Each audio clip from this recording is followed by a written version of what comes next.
Hello everyone, मैं अजय पांडे। आज मैं देश की वर्तमान समस्याएं एवं उसके निराकरण में युवाओं की क्या योगदान हो सकता है, उनकी क्या रोल हो सकता है, इस बारे में मैं कुछ बातें रख रहा हूँ। प्रत्येक व्यक्ति समाज का एक अंग होता है। वह समाज को बनाता है और समाज को प्रभावित भी करता है। समाज में वर्ण, जाति, धर्म आदि तरह के लोग रहते हैं और हर समाज की अपनी अपनी समस्याएं होती है। कुछ समस्याएं तो कुछ कालखंड बाद अपने आप स्वतः ही समाप्त हो जाती है, लेकिन कुछ समस्याएं अधिक समय तक बनी रहती है। वर्तमान भारत की समस्याओं की बात करें तो हमारे देश में स्वतंत्रता प्राप्ति के साथ ही अनेक समस्याएं उभरी, जैसे छुआछूत, अशिक्षा, दहेज प्रथा, बाल विवाह, बेरोजगारी, अंधविश्वास, आर्थिक विषमता आदि अनेक समस्याओं से हमारा देश आक्रांत है। परंतु वर्तमान में कुछ समस्याएं इतनी अधिक विकराल रूप धारण कर रही है। वे समस्याएं क्या है? मेनली भ्रष्टाचार, बेरोजगारी। भ्रष्टाचार, आप लोग खुद अगर कहीं जा रहे होंगे तो अपने से भी देख रहे होंगे कि अगर किसी ऑफिस में हमें काम कराना है, क्या हम बाय रूल जाते हैं तो क्या हमारा हो जाता है? जब गवर्नमेंट या प्राइवेट सेक्टर जो भी हो, अगर व्यक्ति सैलरी पा रहा है, किस चीज़ के लिए वो सुविधा शुल्क लेता है? मेरे समझ से तो परे है। इसके लिए समाज के प्रबुद्ध लोगों, पंचायत लेवल के जनप्रतिनिधि को आगे आना चाहिए, जिससे किसी गरीब का कोई काम हो या किसी का भी काम हो तो कोई रिश्वत ना मांगे। हालांकि रिश्वत लेना एक बहुत बड़ा जुर्म है, फिर भी लोग लेते हैं। बहुत सारे विधि बना लेते हैं कैसे क्या करना है।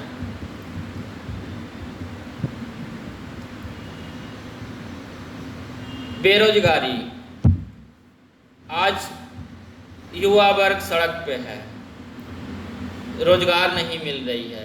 ये भी एक बहुत बड़ी समस्या क्रिएट करेगा। हर किसी को जीवन यापन के लिए कुछ बेसिक मूलभूत चीज़ें चाहिए होती है। अगर ना मिले तो उसके जीवन में प्रॉब्लम आती है, जिससे वो भटक जाता है, कुछ गलत रास्ते पे चले जाते हैं। जनसंख्या वृद्धि, ये तो बहुत विकराल, इस पे बहुत बड़ा डिबेट भी हो सकता है। इस पे सरकार को चाहिए कि बिना किसी भेदभाव का कोई ऐसा बिल लाए जिससे हमारी जनसंख्या स्थिर हो सके। आज पॉपुलेशन का जो ग्रोथ है वो काफ़ी तेज़ी से ग्रोथ हो रहा है। सोचिए, आज हमारी जनसंख्या अगर 1 अरब 30 करोड़ है, अगर वर्तमान की मैं बात करूं, अभी ये जनसंख्या अगर हम लोग हैं 50 से 60 करोड़ होती, अगर हमारे पास इतनी ज़मीन होती 32.8 लाख वर्ग किलोमीटर, तो 3 से 4 गुना ज़मीन हर एक आदमी के, जितना वर्तमान में है उसके 3-4 गुना ज़मीन हमारे पास होता। काफ़ी रिसोर्सेस होती, जिससे जीवन यापन आसानी होती। लेकिन जनसंख्या विस्फोट जिस तरह हो रहा है, भविष्य के लिए और भी नुकसानदायक होगा। आर्थिक विषमता, स्वास्थ्यपरकता इत्यादि अनेक समस्याएं हैं जो विकराल रूप ले रही है। आज शासन तंत्र से लेकर सामान्य जनजीवन में भ्रष्टाचार चरम सीमा तक पहुंच गया है। बेरोजगारी बढ़ने से युवा शक्ति अपराधों में लिप्त हो रही है। महंगाई इतनी बढ़ गई है कि आटा, चावल, दाल इत्यादि की व्यवस्था करना भी कठिन हो रहा है।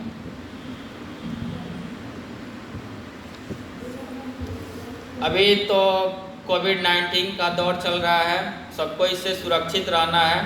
इसके कारण भी बहुत सारे इफेक्ट जीवन पे पड़ रहा है, जिसको हमें फाइट करना है, इससे लड़ना है।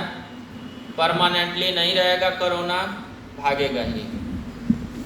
आज हम बात कर रहे हैं कि हमारे देश की समस्याएं एवं निराकरण में युवाओं की क्या भूमिका हो सकती है। मेरा मुद्दा यही था।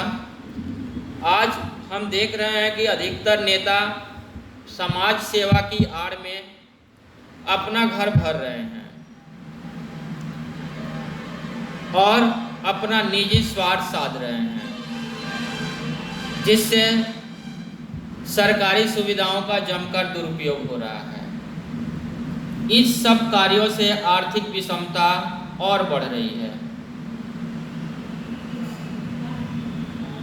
जनसंख्या वृद्धि भी एक ज्वलंत समस्या है, जिससे सुख सुविधाओं की कमी पड़ रही है। कालाबाजारी, चोरी, भ्रष्टाचार, धोखेबाजी, बुरी प्रवृत्तियां लगातार बढ़ रही है, जिससे सारा समाज, पूरा हमारा सामाजिक परिवेश आक्रांत है। इन सभी समस्याओं से आज समाज का वातावरण दूषित हो गया है।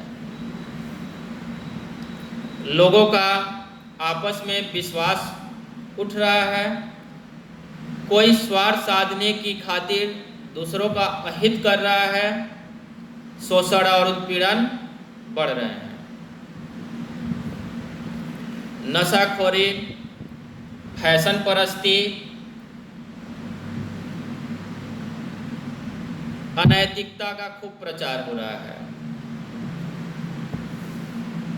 इन सब बुराइयों से आज हमारा सामाजिक और राष्ट्रीय अस्तित्व खतरे में दिखाई दे रहा है। इन सभी समस्याओं को निराकरण में युवाओं का सबसे ज़्यादा महत्वपूर्ण योगदान हो सकता है। युवा वर्ग बेरोजगारी को दूर करने के लिए स्वावलंबी कार्य कर सकते हैं। वे भ्रष्टाचार करने वालों का विरोध कर जनता का मनोबल उठा सकते हैं।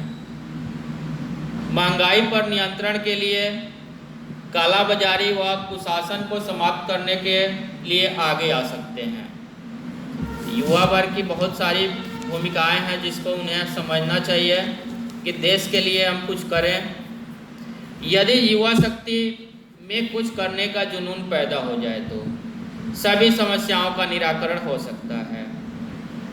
ऐसा कोई चीज़ नहीं है कि जो असंभव है, इम्पॉसिबल है। इम्पॉसिबल इटसेल्फ से आई एम पॉसिबल। इम्पॉसिबल का अगर आप स्पेलिंग देखेंगे तो IMPOSSIBLE, जो पहला दो लेटर है वो आई और एम। आई वो खुद कहता है आई एम पॉसिबल, यानी कोई चीज़ इम्पॉसिबल नहीं होता है। बस हमारी इच्छा शक्ति दृढ़ होनी चाहिए।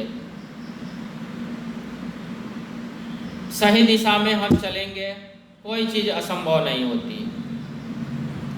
लेकिन अधिकतर युवा दिशाहीन होते जा रहे हैं। सही गलत का उन्हें पहचान नहीं है, पर पार्टी भक्ति और अपने को सबसे श्रेष्ठ समझने के कारण उनका नैतिक पतन हो रहा है। अगर मैं खुद को समझने लगूं कि मैं ही श्रेष्ठ हूं, तो कोई क्या मेरा वैल्यू करेगा। ये भावना त्यागना होगा। हम समाज के लिए जिएं। कोई मुश्किल में हो उसकी हम सहायता करें। किसी के सुख दुख में जरूर रहें, भले ऐसे हम उसके साथ नहीं रहेंगे, न उसके पीछे घूमेंगे, लेकिन अगर अगला परेशानी में कहीं है या उसको खुशी है तो हम जरूर उसके दुख में भी खड़ा रहेंगे और उसके सुख में भी उसके साथ रहेंगे, कोई भेदभाव नहीं होगा। लेकिन युवाओं को अपने पर भरोसा, अतः युवाओं को अपने पर भरोसा तथा संविधान पर विश्वास करना चाहिए, क्योंकि देश तो संविधान से ही चलेगा। कोई कितना भी बड़ा हो उसकी नहीं सुनी जाएगी। अंततः किसी के पिछलग्गू या चाटुकार नहीं बनना चाहिए। अपनी जो एबिलिटी है उसके अकॉर्डिंग हमें अपना भूमिका को निभाना चाहिए। अगर मेरी भूमिका बहुत छोटी ही है, मैं बहुत बड़ा चीज़ें नहीं कर सकता हूँ, तो मैं छोटे चीज़ों तो कर सकता हूँ। जितना मैं सक्षम हूँ उतना तो किसी के लिए खड़ा हो सकता हूँ। उसमें कोई भेदभाव नहीं होना चाहिए, न जाति देखना चाहिए, न धर्म, न लिंग। हमारे लिए सभी समान है, चाहे किसी संप्रदाय के हों या किसी जाति के हों या किसी धर्म के हो, ये मैटर नहीं रखना चाहिए। अतः मैं यही कह सकता हूँ कि वर्तमान में अनेक समस्याओं से सामाजिक जीवन में अशांति व्याप्त है। एक लोकतांत्रिक राष्ट्र में ऐसी समस्याओं का समाधान करने में युवा शक्ति का विशेष योगदान हो सकता है। युवा अपने को कमज़ोर नहीं समझे, अगर अपनी क्षमता को पहचान लिए तो जो भी आर्थिक विषमता या जो भी भय, भ्रष्टाचार या जो अनैतिक कार्य हो रहे हैं समाज में,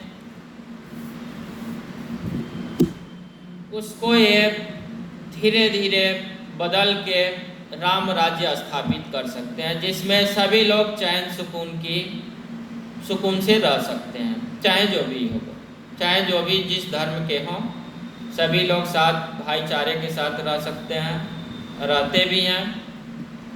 कुछ राजनीतिक लोग ही बरगलाने का काम करते हैं, हमें उनकी नहीं सोचना है।